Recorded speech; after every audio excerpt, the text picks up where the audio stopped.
Hindi porkit tagapangulo ako ng Senado, kamay ko lamang ang nagdadala ng tiyempo at magdidikta ng direksyon ng Senado. We are a collective body and we will be deciding upon these matters collectively also after deliberation and via a vote. Personally, ang posisyon ko ay bilang abogado ay ito. Nagdesisyon ng Korte Suprema, sang-ayon ka man doon o hindi, dapat ito'y sundin. Kung hindi, magkakaroon tayo ng constitutional crisis at baka tingnan tayo ng mga karatig bansa natin at ibang tao na isang banana republic kung saan sinusunod lamang natin yung mga gusto natin. Ilang pananaw pa kaugnay sa desisyon ng Korte Suprema? 5 sa 11 pinag-utos ng Korte Suprema na isumite ng Kamara ay kabilang sa order o kautusan ng Senate Impeachment Court mismo kaugnay sa compliance ng Kamara sa 1-year ban. Sabi nga ng isang kritiko ng Senado noong mga panahong yon, wala daw karapatan ng Senado utusan ng Kamara at tanungin ng Kamara kaugnay ng 1-year ban. Sabi ng kritiko ng Senado yon, desisyon daw yan ng Korte Suprema. Ngayong nagdesisyon naman ng Korte Suprema, ang sinasabi ng parehong taong yan ay Senate is the sole judge of impeachment cases. Dapat wag pansinin. Ano ba yan? Talaga bang nagbabago kung ano ang tama, totoo at naaayon sa batas? Depende sa gusto natin? Hindi ba dapat? Ano man ang gusto natin, dapat ang sundin natin ay ang batas at saligang batas at ayon sa konstitusyon. Korte Suprema lamang ang bukod tanging may kapangyarihan magbigay buhay at mag-interpret ng ating saligang batas. May mga parte din naman ng desisyong hindi ako sang-ayon. Pero kung babasahin natin ang lubusan, kabilang yung mga separate opinions, halimbawa, may mga concurring opinion doon na nagsabing hindi daw tatawid ang impeachment complaint sa susunod na Kongreso. Taliwas yan sa aking pananaw, pero ito'y concurring opinion at hindi bahagi ng majority opinion. Pero nakita ko bilang abogado na minsan ang mga concurring opinion nagiging bahagi ng majority decision sa mga sumusunod na kaso pa. Having said that, maski yung mga puntong yon ay dinala at sinundan yung ilang concerns din ng Senado kaugnay sa paghiling sa House na desidido pa ba kayo dito sa impeachment complaint na to sa ilalim ng 20th Congress? Dahil hindi otomatiko yon. Ayon sa dalawang separate concurring opinion sa dalawang mahistrado, binanggit nila yon sa kanilang opinion. Ulitin ko, ito'y pagpapasyahan namin pero wala ako nakikitang rason at dahilan personally para hindi namin sundan at sundin ito. Maliwanag ang desisyon ng Korte Suprema.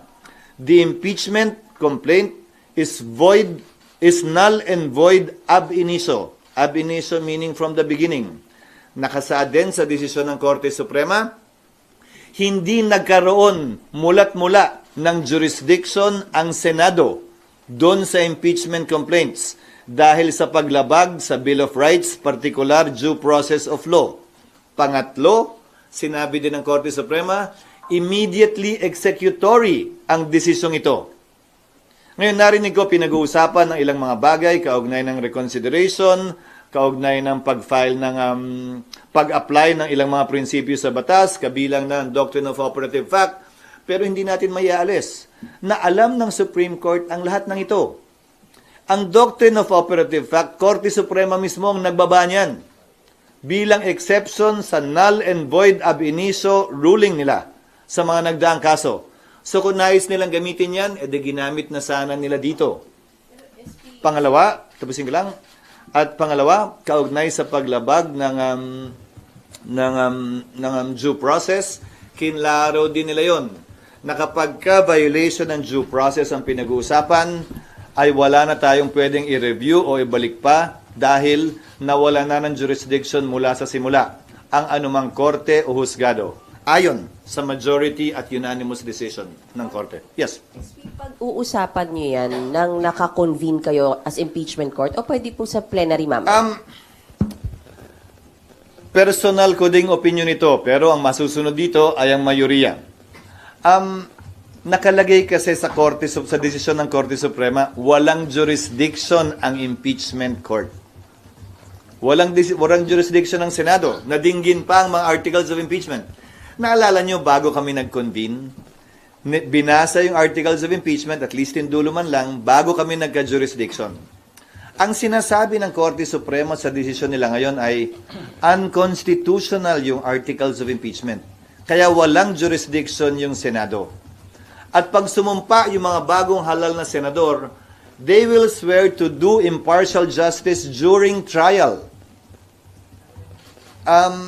Wala na nga jurisdiction eh. Sa tingin ko, mas safe na Senado ang magpapasya kaugnay nito, imbis na impeachment court, dahil baka matingnan pa na paglabag ang pag-convene ng impeachment court matapos ang naging desisyon ng Korte Suprema. Ngayon, wala bang presidente o meron? Meron. Noong nagpasya ang Senado na i-dismiss yung impeachment laban kay dating Pangulong Estrada dahil sa EDSA 2, dineklara ng Senado, not as an impeachment court, as a Senate, dineklara ng Senadong functus officio na yung kaso. Yung impeachment court at dinismiss yung kaso. So, nung nagdaan, nagawa na rin yan ng Senado. Inaksyon na ng isang impeachment complaint bilang Senado at hindi bilang impeachment court. So regular session possible later? SP, scenario lang. Depende sa mapag-uusapan mamaya. Total naman, itong mga unang araw na ito, wala pa naman kaming panukalang batas na pwedeng talakayin dahil kailangan ma-first reading muna lahat ng mga panukalang batas na final. Dahil nga bagong kongreso ito, kailangan i-refile lahat ng mga bill na hindi napasa noong nagdaang kongreso. Just to be clear, sana lang, personal nyo, SP, is hindi na kailangan mag-convene after the decision of SC. Yes, and if the Senate will act on it, the Senate should act on it as a Senate in plenary. Pero sabi nyo, SP, nung previously, pwede namang hindi sundin ng Senado yung kautosan ng Supreme Court. Ang sinabi ko noong nakaraan, pinagpapasyahan pa rin. Pagpapasyahan din namin mamaya yan dahil iba-iba opinion ng senador. Hindi ko sinabing hindi pwedeng sundin. Ang sinabi ko, pagbobotohan lahat. Dahil noong mga nagdaang panahon, di ba nga, sinabi ko sa iyo, pinagbotohan ng Senado kung susundin ba o hindi yung TRO kaugnay sa foreign currency deposits ni dating Chief Justice Corona. Sa botong 1310, nagpasya ang Senadong sundin ito. Ganon din marahil ang makikita natin kaugnay nito. May magmomosyon, halimbawa lamang, na aksyon na o anong gagawin o magtatanong anong gagawin ng Senado kaugnay ng Supreme Court decision, may sasagot at magsasabi at manghihiling ng motion. Pag walang nag-object, yun na yun. Pag may nag-object, pagbobotohan. Pero yung botohan nun, sir, kay CJ Corona as an impeachment court, hindi as legislative body. Yes, pero yung botohan din naman kay dating Pangulong Estrada as a legislative body, as a Senate. Dahil yon nagbotohan sila sa impeachment court dahil yung issue na bring up during trial na.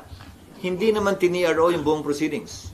Ang tiniro yung pagbubukas, yung pag-issue ng subpoena doon sa foreign currency deposits as part of the trial. Sir, some are saying na pinirahan na niya noong February, sana tapos na yung impeachment, hindi na pag- Babalik na rin ko, kung inaksyon na namin at anong itsura namin ngayon na bawal pala lahat ng ginawa namin. Paano kung nag-convict ang Senado? Bawal naman pala lahat dahil nilabag naman pala yung Bill of Rights at right to due process ng nasasakdal. So babalik ta rin ko, Sally. Baka naman kaya minamadali ito noong mga panahon yun ng iba ay dahil alam nilang may problema o maaaring magka-problema, rason para madali ng kamay namin.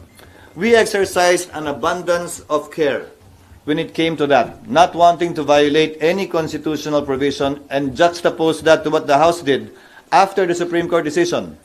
Without an abundance of care, they hurried things, and the result is what you have seen now, given the Supreme Court decision. Pero, Sa tingin ko, hindi pwedeng pulaan yung pagiging maingat ng Senado, lalo na sa nakita niyong desisyon ng Korte Suprema kung saan yung pagmamadali ang pinulaan ng Korte Suprema at sinabi ngang mali at nilabag ang karapatan sa due process ng nasasakdal. Pero nag-try daw yung public na nalaman, ano ba talaga yung kaso? Hindi lamang impeachment ang mode of accountability para sa mga opisyal. Investigasyon ng Senado, investigasyon ng Kongreso, kaso sa Ombudsman, lahat ito ay mga avenue para mag-exact na accountability para sa mga opisyal. Dahil, tandaan nyo sa ilalim ng saligang batas, Pangulo lamang ang immune from suit. Hindi immune from suit ang ikalawang Pangulo o iba pang impeachable officers. So hindi nila maaaring sabihin walang ibang avenue.